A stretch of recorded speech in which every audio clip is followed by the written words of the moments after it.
আমার বিষয়টা হলো যে দাবি দেওয়া যেগুলো শুনেছে, যেগুলো আপনার ছাত্রদের যারা আপনার দীর্ঘদিন কষ্ট শ্রম পরিশ্রম করেছেন, কমিটির জন্য দাবি দেওয়া দিয়েছেন, আমরা সব দেখেছি, সেইভাবে আমরা প্রস্তাবও দিয়েছি এবং কীভাবে কী কারণে এবার দেওয়া হলো বিষয়টা।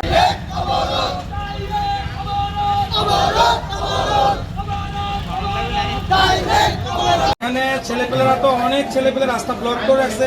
ঢাকা থেকে মন্ত্রী মহোদয় ফোন করতেছে, এখান থেকে অফিসিয়ালরা ফোন করতেছে, কিন্তু এদেরকে আমরা তো কোনোভাবে মানাতে পারতেছি না। বিষয়টা আসলে মন্ত্রী মহোদয় আপনার সাথেও কথা বলছে, সেক্রেটারি হিসেবে তো কথা বলছে, বিষয়টা একটু আলোচনা করে করা উচিত ছিল। এমনভাবে করা হয়েছে যে এখানে অছাত্র আসছে, বিবাহিতরা আসছে এবং যারা অনেক আন্দোলন সংগ্রামে ছিল, যারা আসার মতো ছিল তারা আসে নাই। এটা নিয়ে তো অনেক উত্তেজনা, অনেক বিষয়। এই বিষয়টা একটু আপনারা যদি একটু